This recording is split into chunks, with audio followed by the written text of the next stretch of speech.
এতক্ষণ স্বাগত ভাষণ রাখলেন। 18 বছরের আগে বিয়ে দিয়ে দিচ্ছে গার্জিয়ান, এই সংখ্যাটা কিন্তু আমাদের গ্রামেগঞ্জে অনেকটাই কম। 18 বছরের আগে মেয়ের বাবা বিয়ে দিয়ে দিচ্ছে মেয়েকে, এই সংখ্যাটা কিন্তু অনেকটা কম। বা ছেলের বাবাও কোনো 18 বছরের কম বয়সী মেয়েকে তার ছেলের বয়সের বাড়িতে আনছে, এই সংখ্যাটাও কম। তাহলে বাল্য বিবাহ হচ্ছে কি করে? বাল্য বিবাহ হচ্ছে আমরা দেখছি বিশেষ করে বর্তমান সময় ছেলে মেয়েরা প্রেম করে নিজে না বুঝে ইনমেচিউর ভাবে ডিসিশন নেয় এবং পালিয়ে বিয়ে করার একটা প্রবণতা আমাদের গ্রামে গঞ্জে কিন্তু দেখা যাচ্ছে। ঠিক বললাম না কোন বললাম? এখন ছেলে মেয়েরা নিজে থেকেই সিদ্ধান্ত করে তারা পালিয়ে বিয়ে করে দিচ্ছে। এখন এমনতর ঘটনা আমাদের বিভিন্ন গ্রামে প্রায় প্রতিনিয়তই দেখতে পাচ্ছি। এখন তারা তো সিদ্ধান্ত নেয়, পরবর্তী সময় সমস্যাটা কি ফেস করতে হচ্ছে আমাদের।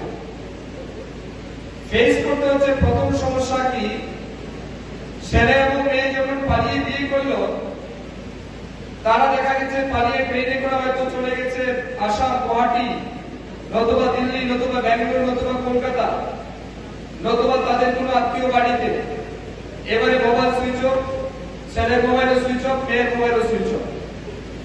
মেয়ের বাবা খোঁজাখুঁজি করতে করতে মেয়েকে না পেয়ে সে ভাড়াতে গিয়ে একটা মিসিং ডায়েরি করে যে আমার মেয়েকে আমি খুঁজে পাচ্ছি না, আমার মেয়েকে আপনারা খুঁজে বের করে দিন। এরকম অবস্থাতে আমাদের ঊনকোটি ডিস্ট্রিক্ট আছে চাইল্ড ম্যারেজের ক্ষেত্রে এটা একটা ভয়ঙ্কর অবস্থা। তো এরকম একটা বিষয় আর আছে, দ্বিতীয়ত আছে ড্রাগ, সেটা একটা ভয়ঙ্কর বিষয়। এবং দেখা গেছে চাইল্ড ম্যারেজ যে সমস্ত হচ্ছে, অর্থাৎ বয়স হওয়ার আগে পর্যন্ত আগে যাদের বিয়ে হচ্ছে, একটা বড় অংশই আমাদের স্কুলে পড়াশোনা করছে এখনো, এবং কিছু কিছু স্কুল ছুট এরকম মেয়েরাই বিশেষ করে বিয়ে হচ্ছে, বিয়ে দেওয়া হচ্ছে। আর কুফল আমাদের সমাজে খুব ব্যাপকভাবে পড়ছে। আমরা এই নিয়ে আমাদের ঊনকোটি ডিস্ট্রিক্টের সমস্ত বিদ্যালয়ে আমরা আলাদা করে অ্যাওয়ারনেস ক্যাম্প করছি। আমাদের প্রত্যেকটা এসবি স্কুল, হাই স্কুল এবং হায়ার সেকেন্ডারি স্কুলে আমরা বালিকা মঞ্চ করেছি।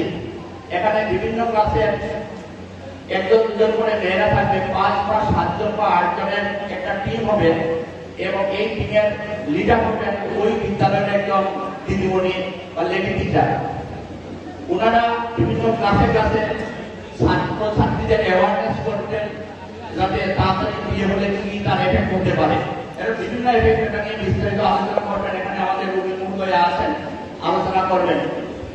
তো এরপরেও যদি দেখা যায় কোনো ছাত্রী, অনেক সময় বিয়ের আগেই আলোচনা হয়, বাড়িতে আলোচনা হয়, ওই ছাত্রী স্কুলে এসেও তার বান্ধবীদেরকে তার বিয়ের ব্যাপারে আলোচনা করে, এরকম যদি খবর পাওয়া যায় সেটা আমাদেরকে জানাবে। স্কুলের ওই লেডি টিচারের মাধ্যমে, প্রিন্সিপালের মাধ্যমে আমাদেরকে জানাবে।